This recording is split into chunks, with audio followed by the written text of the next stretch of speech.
I mean, money make you do some crazy things.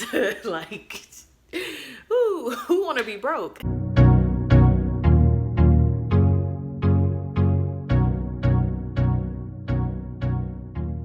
What's up, my teens and tweens? Welcome back to Big Sis Talk.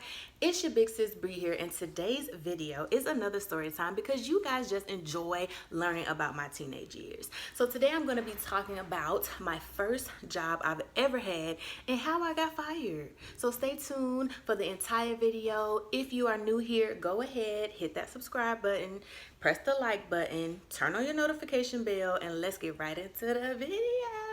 All right, so I'm gonna start this video off by saying I was a really good kid in high school, academically and behavioral wise, and I really got to know my teachers and things like that. Nerd alert. So in my, I want to say if I was 15, this might have been my junior year. No, end of sophomore year, beginning junior year. One of the teachers came to me and was like, "Girl, I have a really good opportunity for you." and I was like, okay, what is the opportunity or whatever like that? And she was like, since you're in my accounting class and you're already taking like some prereqs for college and things like that, they're offering a program right now where you could be a paid intern. So as soon as she said paid, you know, I was like, Oh, I like money. Okay, tell me more, tell me more. She was like, I'm going to request you to be a paid internship at this bank called Washington Mutual. So I'm like, okay, good. I'm about to go in here. I'm about to do my thing. I'm gonna do all the things my mom taught me when it comes to an interview. Yes. May I help you? Yeah, I heard y'all niggas is hiring. What's up? I'm gonna dress nice. I'm gonna have my resume ready. I'm gonna tell them just how great I am. So I go to the interview probably 2 weeks later when they give me a call back, and I meet up with the man who was the manager at the time.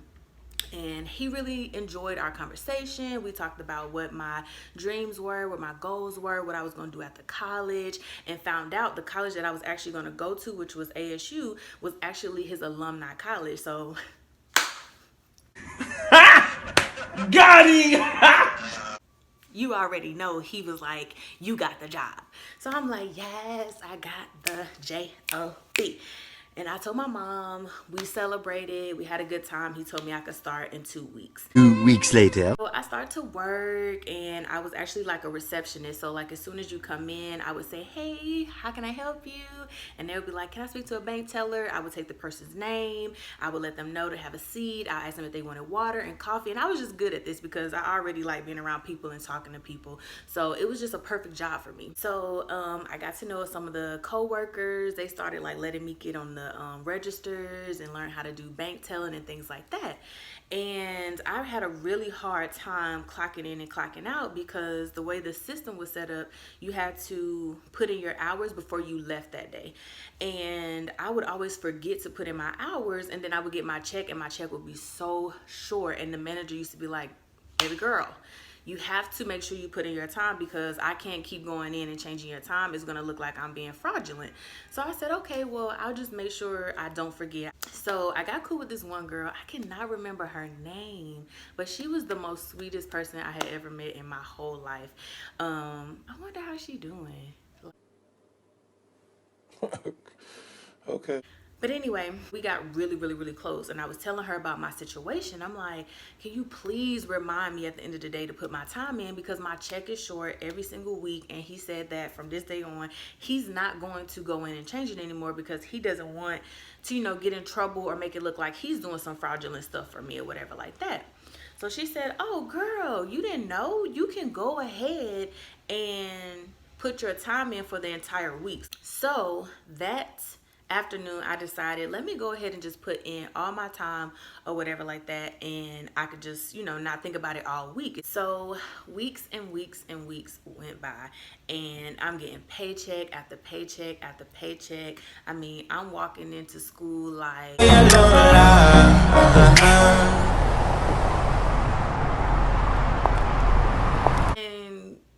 honestly, nobody could tell me anything. I was making my own money. I upgraded my cell phone and everything, you know what I'm saying? And then one week, I put in my time for the entire week, but I had praise dance that week. So I didn't go to work all week long, but I put my time in, and he approved it.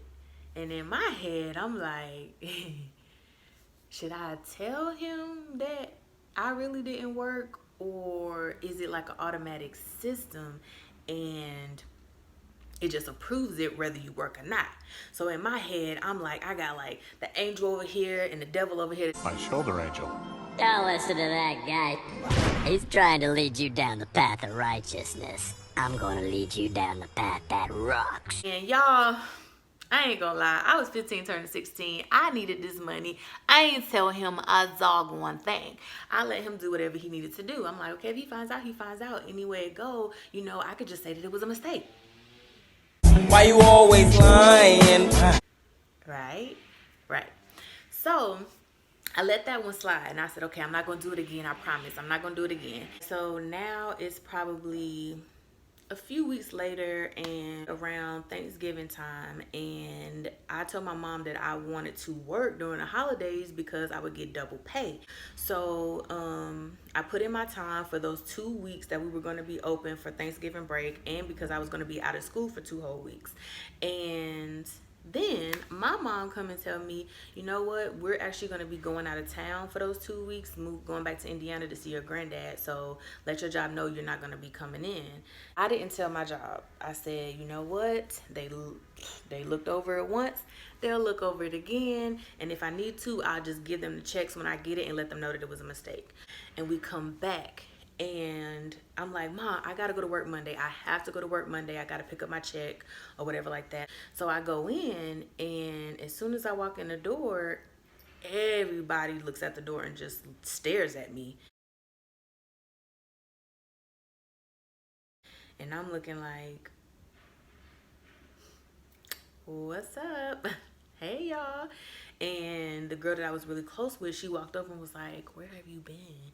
And I was like, I was out of town. I let them know that I wasn't gonna be coming into work.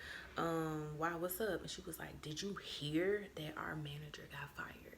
And I was like, no, Bill got fired. And she was like, yes. And I was like, for what? And she was like, I don't know, something about he was stealing money. Put the money in the bag! Put it in! And I immediately got nervous because I'm like, oh my God. Like, the reason why he wasn't catching me was because he out here doing his own little thing. But anyway, so I was like, okay, well, who's the new manager? And she was like, some African dude, and he is strict. And I was like, okay, well, I'm gonna go introduce myself. So I walk over there and I'm like, hey, how you doing? I'm Bree. I am the paid intern here. I kind of make things happen or whatever like that. And the whole time he's just sitting there staring at me like this. And so I was like, okay, well, it's nice to meet you. I'm gonna go ahead and get to work and clock in. And he was like, no, don't clock in quite yet.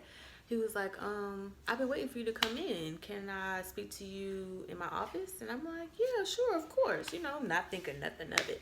So he asked another lady to come in with me because I was underage and he didn't want to be in a room with me by myself. So we get into the room and he was just like, so I've been going over everybody's time sheets, and I'm like, oh, I'm like, oh, you have? He's like, yeah. And I noticed that you got paid for 2 weeks during the November Thanksgiving break. And I was like, yeah, I actually came today to pick up my checks. And then he was just like, the only problem with that is that I ran the cameras and I never saw you there. So at this point, I'm like sweating and I'm trying to think of a good excuse. And he was like, so pretty much I should call the police on you and let them know that you've been stealing from your job. I don't know what's going on. All I know is my side of the story. I can't tell no other story. I'm innocent. And Mama, I love you. P.O.P. all the time. I'm like, what would you call the police for? I was like, I put in my time ahead of time and I completely forgot that I put it in, and my mom, you know, took us on vacation, and I called and I let Bill know, and it was his job to go in and change it. And he was like, no, it's your job to make sure that you're clocking in at the end of each day, not putting it in, you know, fully for the next 2 weeks. He was like, so really it's on you. It's fraudulent on your part. And I'm just like, sir, I am so sorry. I don't want to go to jail. And I am a honor roll student on the honors board, and I would just prefer that, you know, if it was a problem, that you just take the checks that I was coming to get today. And he was like, you know what, I got a better idea. He was like, I'm gonna take these 2 checks and you're fired.